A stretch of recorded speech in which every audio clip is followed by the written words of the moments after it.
morning, Professor Krugman. Good morning.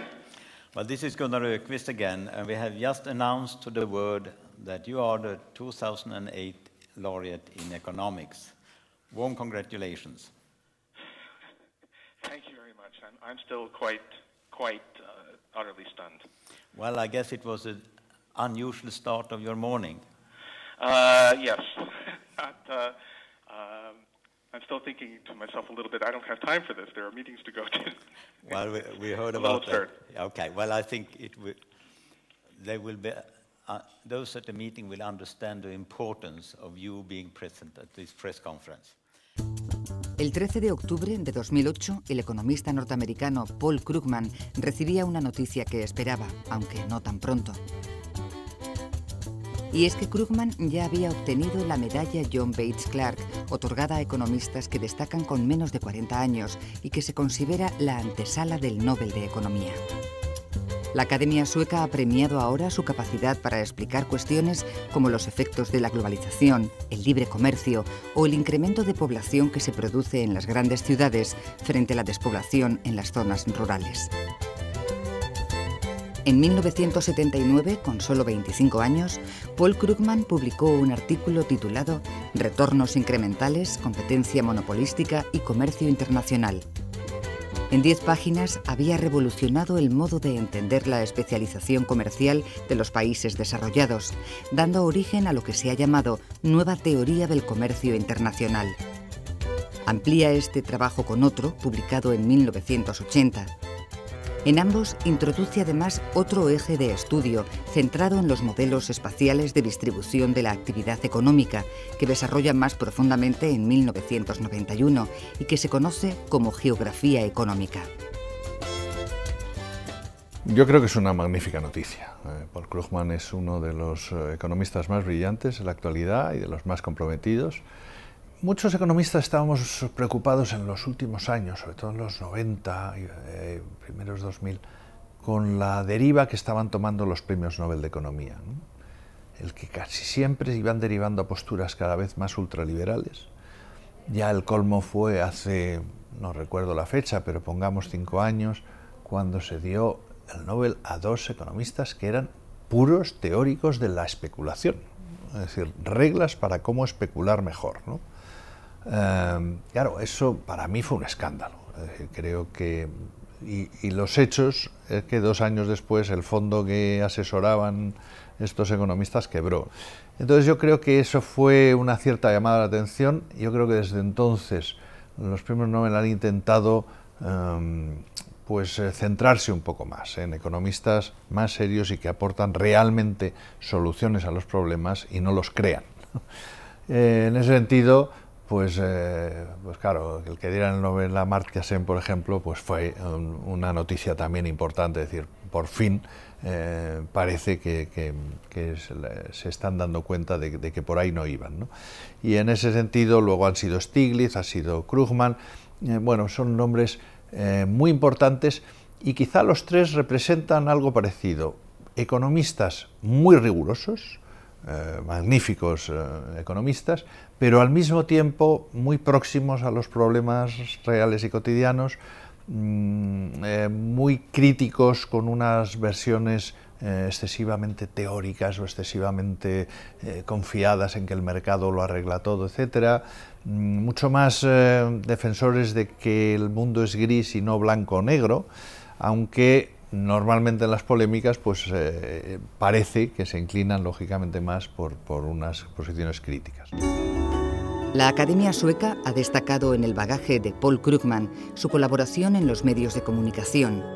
Es un blogger animado y energético columnista en The New York Times, dice textualmente el informe. Desde el año 2000 tiene 2 columnas semanales en este diario, algunas de las cuales publica El País. En 2003 publicó un resumen de estas columnas en un libro que se ha traducido en España como El Gran Engaño. También ha escrito para la revista Fortune y la revista electrónica Slate. Su blog se llama La conciencia de un liberal, igual que su último libro. Desde estos medios ha criticado enérgicamente la política de la administración republicana de Bush, lo que, según el propio Krugman, le ha situado en un rol algo difícil. Algunas personas me aprecian y otras me odian porque digo cosas incómodas.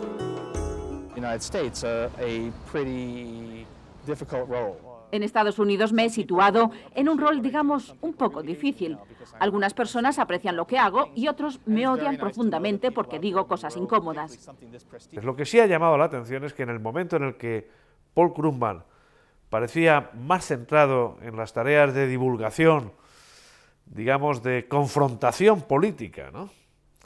En los momentos en los que se manifestaba más beligerante, más militante políticamente en contra de la administración Bush, ha sido precisamente ese momento en el que la Academia le ha reconocido el Nobel. Incluso cuando algunos colegas suyos pues no acababan de entender del todo que un académico bajara tan a ras del suelo y compareciera en la batalla política, como si se tratara del más ferviente militante demócrata, ¿no? La Academia Sueca ha destacado la capacidad de divulgación de Paul Krugman, en la que se ha centrado con mayor intensidad en los últimos años, con la publicación de varios libros de gran difusión, en las que denuncia el abandono paulatino del estado del bienestar y la desaparición de la clase media en Norteamérica. Interés que, junto a sus aportaciones teóricas, le hicieron merecedor del Premio Príncipe de Asturias de Ciencias Sociales en 2004.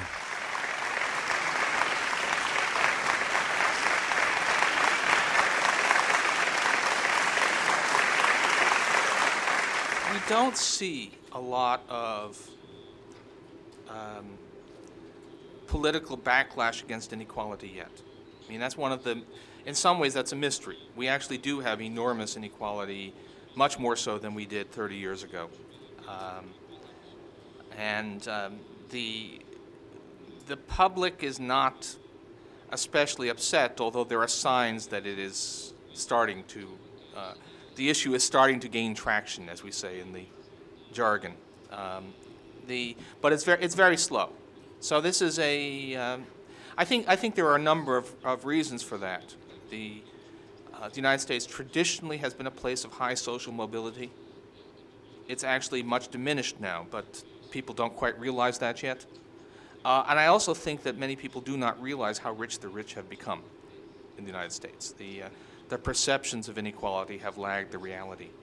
But so eventually, I guess I'm concerned about this, but I'm not sure that the reason to fear what's happened is the fear of revolution. I think I'm more concerned about the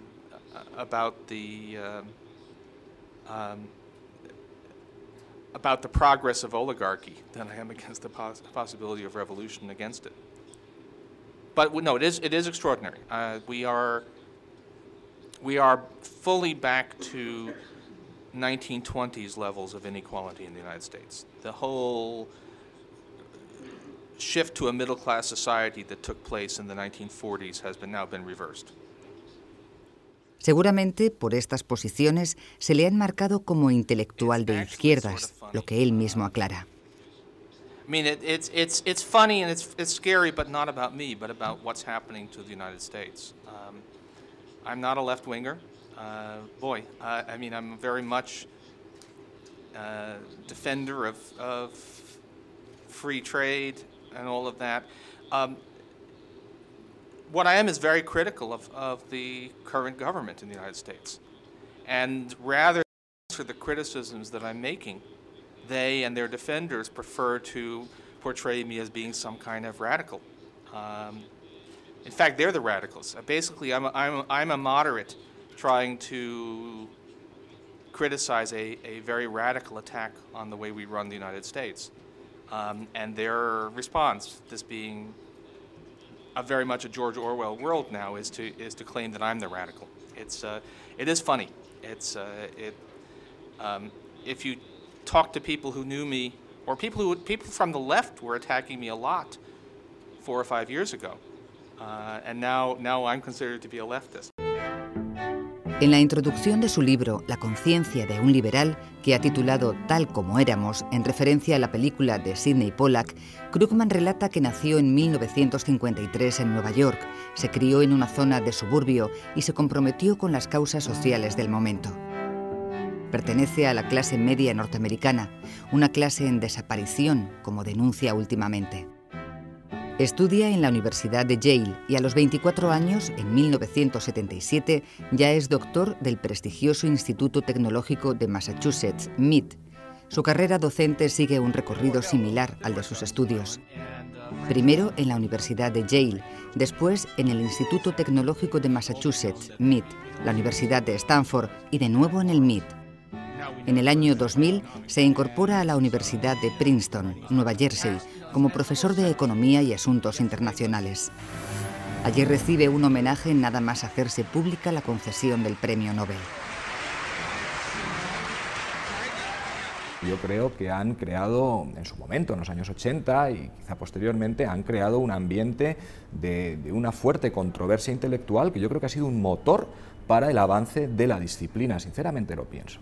Y claro, ahí lo que al final tenemos es unas metodologías distintas. Paul Krugman sistemáticamente en sus debates, pues como Milton Friedman, empezaba sus debates, supongamos que. Claro, ahí los otros economistas rápidamente respondían y decían, no, yo no supongo eso, no asumo ese punto de partida, no asumo que hay competencia imperfecta, yo asumo que hay competencia perfecta. Entonces, si tú me pones la trampa de asumir de un supuesto de partida de competencia imperfecta, yo ya estoy cayendo en una malla de la que luego argumentalmente es muy difícil salir. Esto marca carácter verdaderamente, ¿no? Marca carácter y además pues lleva a una forma de trabajar, a una forma de debatir que en Europa y sobre todo en España nos puede parecer un poco agria, ¿no? Es decir, los debates entre Krugman y Friedman, por las cuestiones del papel de la política fiscal y el keynesianismo o no, pues bueno, han sido muy duros, ¿no? También han sido duros los debates entre Krugman abogando por un comercio internacional basado en la competencia imperfecta y un economista como Jagdish Bhagwati, probablemente uno de los próximos premios Nobel, abogando por un libre comercio puro y duro y la prevalencia de las teorías clásicas del comercio. La Academia Sueca también ha destacado su capacidad pedagógica, muy valorada por sus alumnos, y dos de los manuales que ha escrito en colaboración con otros autores como fundamentales en el mundo académico. Y es que Paul Krugman tiene una forma muy personal de plantear y transmitir sus ideas. Revisa teorías de otros economistas y se hace preguntas sobre las preguntas. Parte de supuestos novedosos y simplifica. Recordemos que ha obtenido el Nobel de Economía por solamente 37 páginas publicadas en 3 artículos. Yo creo que Krugman siempre ha tenido un poco la ilusión porque esas teorías económicas más clásicas, como la propia clásica, neoclásica, incluso la keynesiana y muchas otras que son lo que se consideran el mainstream, la corriente principal, él tenía siempre la sensación de que reflejan imperfectamente la realidad. Cualquier teoría hace simplificaciones, esas simplificaciones exigen prescindir de algunos elementos de realidad y entonces él lo que muchas veces quiere es precisamente introducir elementos de realismo. Es verdad que eso solo lo ha podido hacer cuando ha habido las herramientas necesarias y una de las grandes aportaciones yo creo que tiene es explicar por qué algunas ideas que a veces no son utilizadas, y ahí entra por ejemplo todo lo que se llama distribución de la actividad en el espacio, también muchos elementos de la teoría del comercio internacional que elabora, bueno, pues tienen mucho que ver con esas imperfecciones que no son reflejadas y que necesitan unos modelos apropiados, en concreto modelos no lineales, pero no vamos a entrar en eso que quizás es demasiado específico, ¿no? Pero él aprovecha muy bien las posibilidades de modelización más o menos complejas para obtener resultados mucho más reales. A Paul Krugman se le reconoce mucho talento para desarrollar modelos matemáticos que explican de forma sencilla los problemas económicos que estudia. Para algunos, sus ecuaciones son una especie de Biblia.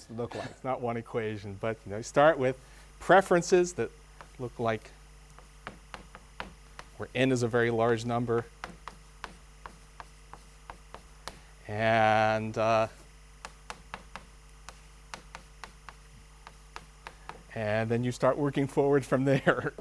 En 1977, Paul Krugman lee su tesis centrada en el campo de la macroeconomía internacional. Comienza entonces a replantearse por qué la teoría del comercio vigente no podía explicar la realidad ni ofrecer respuestas a los cambios que se estaban produciendo en el comercio internacional ante la creciente globalización y el libre comercio. En 1979 publica el artículo que la Academia ha considerado seminal en la nueva teoría del comercio internacional, en el que introduce una mayor complejidad y sofisticación en los modelos estándar y estudia el papel de la competencia imperfecta y de las preferencias de los consumidores. Yeah, so why does the United States export wide-body jets to Japan? Is it that the Japanese are incapable of doing that? Probably if they had gotten there first, they would be better at than we are. We got there first, so we're better. But the main point is that there are just these enormous advantages to producing them in just one place. Now, people were sort of aware of that, but then they got really bogged down on the question, well, what determines where that aircraft plant is? What determines why is a particular model of car produced here rather than there? And what I and some other people realized was that actually that wasn't an important question to answer. What really matters is, because there are lots of goods like this, and you want to sort of step back from the blackboard and take off your glasses and realize that the broad pattern is what matters. There are lots of goods.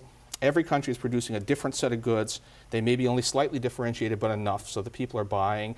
And the economies of scale mean that you don't produce the same set of goods in each country. And so you get all of this back and forth trade among even similar countries, which is something like half of world trade, and is a big source of trade, big source of gains from trade. It's actually mostly a pro-free trade argument, though there are some possible market imperfections that might lead you to do something different. Hay toda una escuela de autores como Brander y Spencer, el Heppelmann, el propio Krugman, que lo que hacen es introducir básicamente la competencia imperfecta en los modelos de comercio. Hasta ahora, o hasta esa fecha, el comercio se explicaba por el concepto de ventaja comparativa. Cada país exporta aquello que hace comparativamente mejor que los demás e importa aquello que hace comparativamente peor. Sin embargo, en un momento determinado, la evidencia empírica muestra que los países desarrollados entre sí están intercambiando el mismo tipo de bienes. Estados Unidos y la Unión Europea se importan y exportan aviones, se importan y se exportan automóviles. Entonces ahí empieza a surgir el concepto del comercio intraindustrial, el comercio que tiene lugar entre las mismas industrias. ¿Y cómo se explica ese comercio? Ya no es por las ventajas comparativas, ahora es por las economías de escala. Es decir, conforme aumenta el tamaño del mercado mundial, las empresas, que son los elementos que compiten en la competencia internacional, nunca los países, nos recuerda siempre Krugman, las empresas son capaces de ampliar su escala, reducir sus costes y por tanto conquistar de forma más competitiva nuevos mercados. Ahora lo que tenemos son grandes empresas, son oligopolios, en algún caso duopolios, monopolios, que lo que hacen es comerciar a nivel internacional y ahí toman mucha importancia las economías de escala. Esto le lleva a una nueva idea. ¿Por qué las fuerzas de trabajo y de capital se encuentran en determinados lugares y no en otros? Aquí se produce otra aportación destacada por la Academia Sueca. Krugman explica la dinámica de los procesos de desarrollo y de concentración de la actividad económica, causa de la explosiva urbanización en todo el mundo, con el rápido crecimiento de las megalópolis rodeadas de cada vez mayores zonas rurales despobladas. Trabaja en ello en la década de los 90, años en los que publica varios artículos y libros básicos en la materia, en ocasiones en colaboración con otros economistas como Fujita.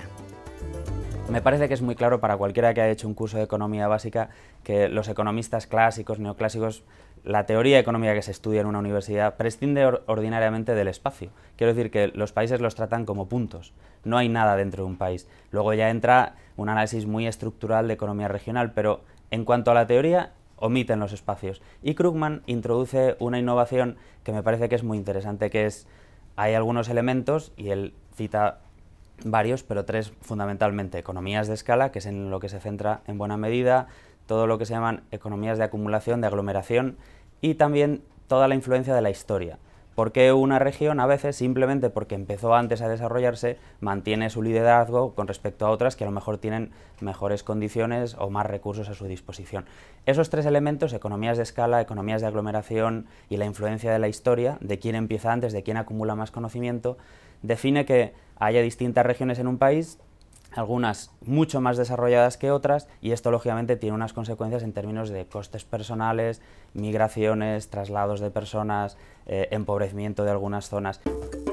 Krugman trabaja también en el estudio de la política comercial estratégica, que aboga por la intervención del Estado en el comercio internacional, apoyando determinados sectores que se consideran estratégicos o con efecto de arrastre sobre el resto de la economía. Krugman se desmarcará de este planteamiento después por razones prácticas. Krugman, allá por los años 90, en un artículo muy influyente en la American Economic Review, después de haber hecho todos los desarrollos teóricos que conducían lógicamente a esa conclusión, él da marcha atrás, por cuestiones de economía política. Él, en ese artículo, lo que viene a decir es, efectivamente, en el plano teórico, el óptimo es hacer un apoyo a esos sectores estratégicos, pero tenemos problemas de economía política. Primero, ¿qué sector es estratégico? Si usted reúne a todos los empresarios del país en una sala y les pregunta ¿cuál de ustedes trabaja en un sector estratégico?, todos ellos levantarán la mano. Entonces, ¿cómo diferenciamos cuáles son los criterios entre un sector estratégico y uno que no lo es? Y esa primera dificultad ya echa por tierra toda esa posibilidad, ese desarrollo teórico que supone que somos capaces de identificar esos sectores estratégicos. En segundo lugar, lo que Paul Krugman dice es por razones prácticas, al final lo que va a ocurrir es que va a haber una competencia por las rentas, el rent seeking, ¿no? Es un concepto también importante que se utiliza en la economía. Los agentes económicos no van a buscar ser más competitivos, sino que van a buscar las rentas de ese apoyo estatal. En su informe, la Academia Sueca también ha señalado otras aportaciones de Paul Krugman en el campo de la economía internacional, como sus estudios sobre la determinación del tipo de cambio, tema en el que empieza a trabajar en el momento de replanteamiento del sistema de tipos de cambio fijos acordado en Bretton Woods. Lo que habría que destacar es que, en cierta medida, es el padre teórico del moderno estudio de las crisis monetarias, ¿no? Las crisis monetarias, su aproximación teórica se ha dividido en generaciones. Pues bien, la primera generación está marcada por aquel artículo de 1979 de Paul Krugman, en el que de alguna forma se hace el desarrollo más completo sobre el estudio de crisis de balanza de pagos, que es lo mismo que crisis monetarias. Se ocupa también de las crisis monetarias y financieras sucedidas en la década de los 80 y 90 y sus efectos para la economía de los países emergentes. Quizá de la aproximación del estudio de la crisis asiática que hace Paul Krugman, la revisión que hace de la misma, lo que cabe destacar es que se ajusta a ese aviso de insostenibilidad de los regímenes cambiarios intermedios que él ya anticipara en su primer trabajo, pero que luego otros autores, como el propio Ostfeld, Rogoff, de alguna forma validaron. Lo que viene a sostener es que es muy difícil para una economía, sobre todo una economía en desarrollo, mantener un régimen intermedio que no es de tipos de cambio fijos ni de tipos de cambios fluctuantes, y al mismo tiempo conseguir un amplio grado de inserción internacional. Ante la actual situación de crisis financiera, ya crisis económica real, de la que Paul Krugman advirtió, aboga por poner en marcha políticas de carácter fiscal, del tipo de las que se impulsaron con el programa New Deal en respuesta a la crisis del 29. En esta ocasión, las políticas deben ser más arriesgadas, porque, como remarca en sus últimos artículos, la timidez del programa puesto en marcha por Franklin Roosevelt redujo su éxito. En sus comparecencias escritas más recientes, estos días estamos leyendo su decidida posición a favor de planes de estímulo fiscales muy agresivos, muy beligerantes, porque claro, esa crisis financiera ya ha pasado a ser una crisis económica con todas las de la ley, y por tanto es una convulsión que está amenazando con la continuidad de una recesión en la economía americana, también en la economía global, y con la elevación del desempleo. Y lo que viene a defender Krugman, como algunos otros autores, es: no hay más remedio que utilizar el presupuesto gubernamental, que utilizar el gasto público, la inversión pública, como diría Keynes, para tratar de evitar males peores. Y males peores es que la crisis financiera, la crisis económica, derive en un cuadro similar al de la Gran Depresión.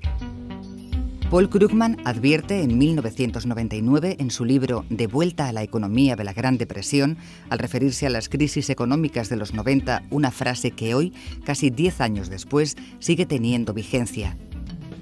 Ninguna persona sensata pensaba que la era de la ansiedad económica había quedado atrás, pero cualquiera que fueran los problemas que pudieran surgir en el futuro, estábamos seguros de que se parecerían poco a aquellos de 1920 y 1930. De repente, parece que todo lo viejo fuera otra vez nuevo.